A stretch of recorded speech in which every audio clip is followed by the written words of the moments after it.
o quarto escuro, o som dos aparelhos e um menino ajoelhado dizendo: Deus, se o Senhor ainda cura, olha para minha mãe. Ele chorava baixinho para ninguém ouvir, mas o céu inteiro se moveu naquela noite, porque Deus estava escutando. Lucas tinha apenas 9 anos, mas carregava nos olhos o peso de um homem feito.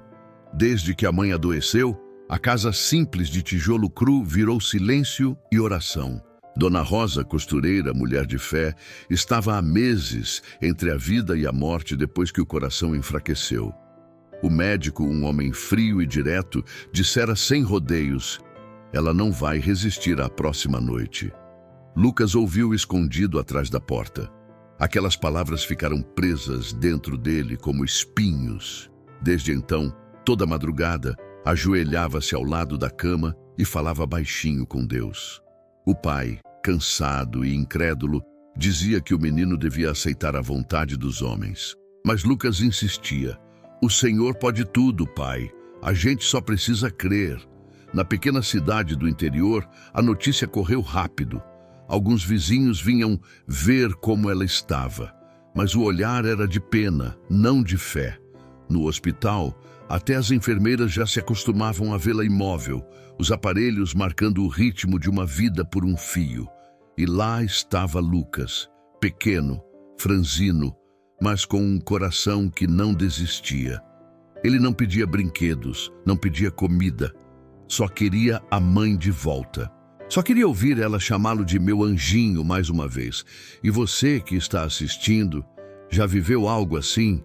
Já chorou em silêncio, pedindo um milagre que só Deus podia ouvir? Coloca aí nos comentários de onde você está assistindo. Quero saber até onde essa história de fé vai chegar.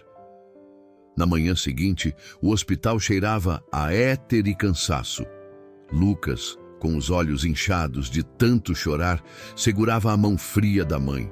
O médico entrou com um grupo de estudantes, prancheta em mãos e expressão impassível. Infelizmente, o quadro é irreversível. Preparem-se, disse ele, sem nem olhar para o menino. Lucas ergueu o olhar firme e respondeu com a voz trêmula: o Senhor está enganado. Deus ainda pode curar minha mãe. O grupo se entreolhou e riu, como quem escuta uma tolice infantil. O médico balançou a cabeça impaciente. Menino, eu sou médico há 30 anos. Milagre não entra no prontuário. As palavras caíram como pedras no coração do garoto. Ele ficou ali, quieto, enquanto o som do riso ecoava pelo corredor. Até a enfermeira, que antes o tratava com carinho, desviou o olhar, envergonhada. Mais tarde, o pai chegou, cansado do trabalho, os olhos vermelhos de descrença. Filho, a gente tem que ser forte. Sua mãe não vai voltar. Vai sim, pai. Eu pedi para Deus. A voz de Lucas era um fio de esperança tentando se manter aceso. Deus não escuta todo mundo, Lucas, respondeu o homem, sem perceber o peso daquelas palavras. O menino se calou, foi até a capela do hospital e ajoelhou-se no chão frio. Lá dentro, o crucifixo de madeira parecia o único que o escutava. Ele fechou os olhos e disse baixinho: Deus, se eu estiver pedindo errado, me ensina a pedir certo, mas não leva minha mãe, por favor. Naquela noite, uma tempestade caiu sobre a cidade. Relâmpagos cortavam o céu como feridas abertas, e Lucas, sentado ao lado da cama, olhava cada clarão como se fosse resposta.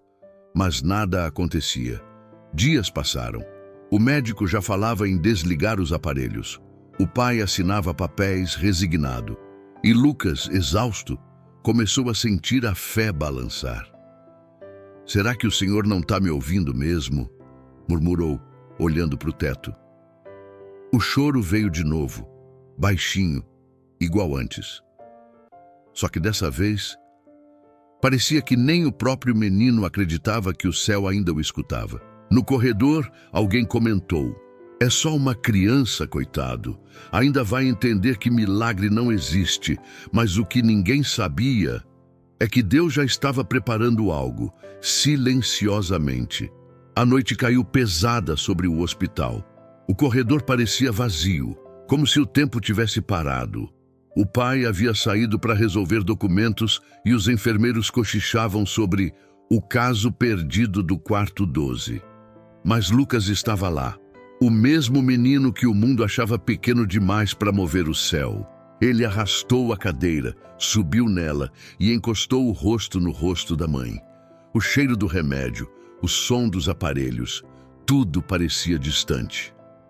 "Mãe, tá me ouvindo?" perguntou baixinho. "Se não tiver, tudo bem, eu vou pedir por nós dois." E ali, de joelhos no chão frio, ele começou a orar. "Deus, o médico disse que ela não volta. Mas o Senhor não é médico, né? O Senhor é Deus, e o Senhor não erra. Então, se ainda me escuta, entra aqui neste quarto." As lágrimas caíam e formavam poças no chão. O ar parecia mais denso, o silêncio mais profundo. "Eu não preciso que eles acreditem", continuou. "Só preciso que o Senhor me ouça. Se for para ela ir embora, leva comigo também, porque eu não sei viver sem ela."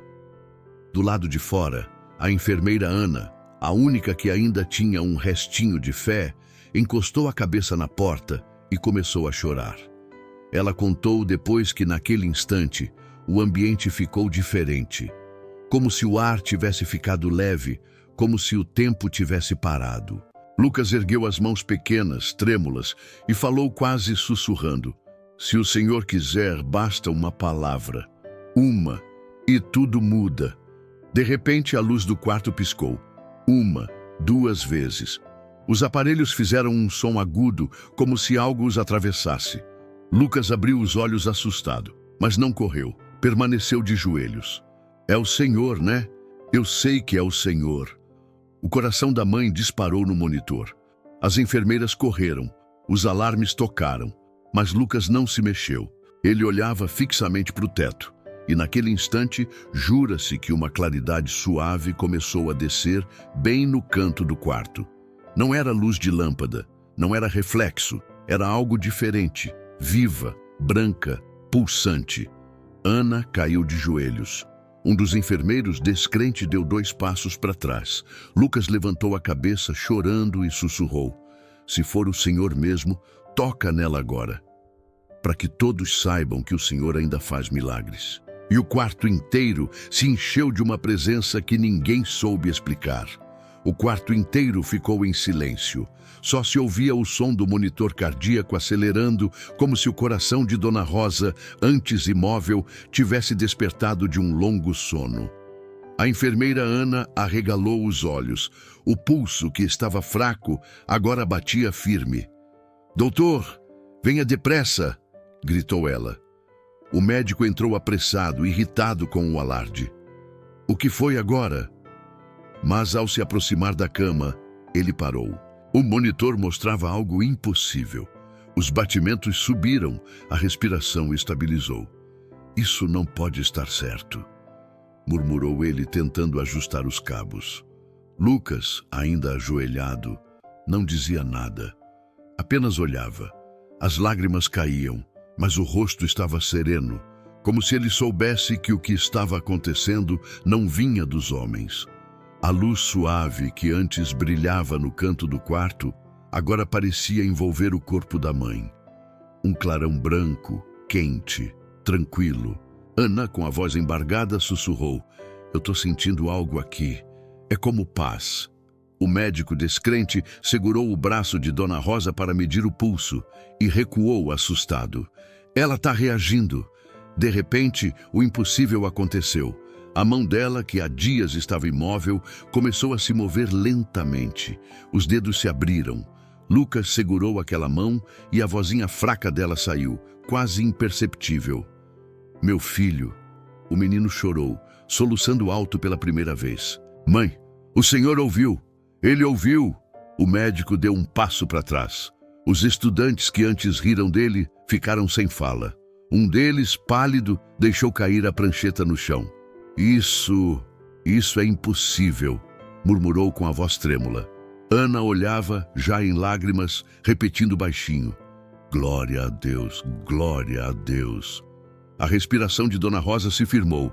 Os aparelhos começaram a apitar normalmente e o quarto foi tomado por um silêncio reverente. Parecia que ninguém ousava falar alto, com medo de espantar a presença que ainda pairava ali.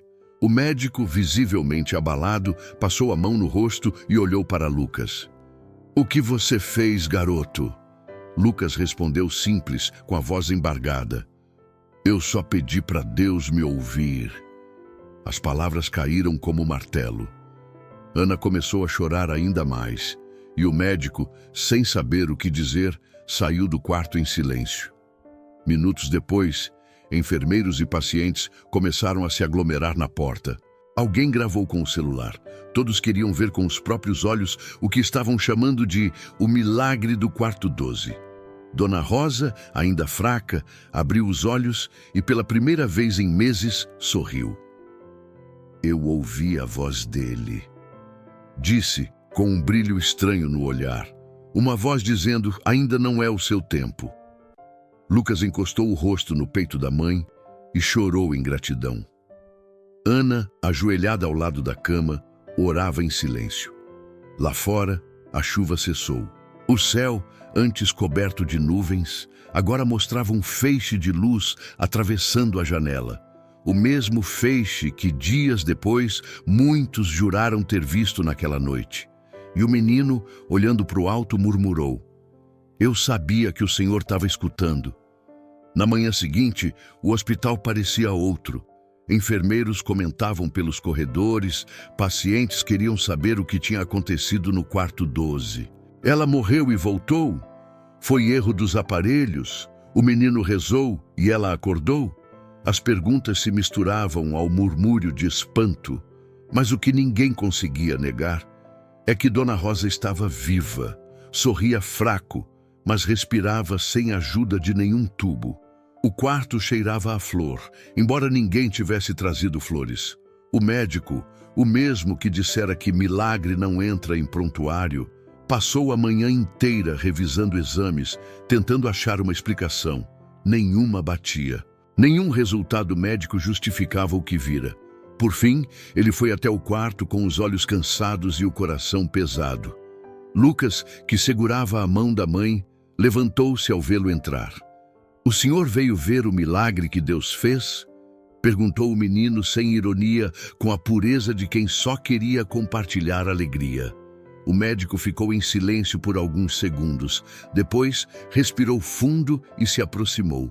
"Eu vim pedir desculpas, garoto." A voz dele quebrou. "Eu ri da sua fé e hoje vi com meus próprios olhos algo que nenhum diploma explica." Dona Rosa estendeu a mão, ainda fraca, e tocou o braço dele. "Deus só precisava que o senhor acreditasse também, doutor." As lágrimas que ele vinha segurando desceram. "Eu não sei orar como vocês, mas se ele escutou um menino, será que ainda pode escutar um homem velho e incrédulo como eu?" Lucas sorriu, os olhos brilhando. "Pode sim. Ele escuta todo mundo que fala de verdade." O médico caiu de joelhos ali mesmo, no chão frio do hospital. Ana, a enfermeira, se aproximou e colocou a mão sobre o ombro dele. Outros funcionários pararam na porta, em silêncio, alguns com as mãos levantadas, outros chorando, e ali, no meio de máquinas, papéis e paredes brancas, o que era um hospital virou um templo. Um homem racional foi quebrantado, uma mãe foi curada, e um menino provou que a fé, quando é sincera, move o coração de Deus. Quando o sol da tarde entrou pela janela, iluminando o rosto de Lucas e da mãe, o médico murmurou entre lágrimas: "Hoje, eu acredito, porque eu vi o que Deus pode fazer." Do lado de fora, uma senhora que acompanhava a filha doente comentou baixinho: "Aquele que zombava, agora dobra os joelhos diante do milagre. Naquela noite, Deus não apenas curou um corpo, ele restaurou a fé de todos que duvidaram. Porque quando o homem diz, é o fim, o céu responde, eu ainda não comecei." Lucas aprendeu que o silêncio de Deus nunca é ausência, é preparo. E a prova disso é que ele escutou um choro baixinho, escondido num quarto simples, e transformou em testemunho. Se essa história tocou o seu coração, escreva "Deus me ouviu também" nos comentários. E se você acredita que milagres ainda acontecem, se inscreva no canal para que mais pessoas sintam o poder que só Deus pode revelar.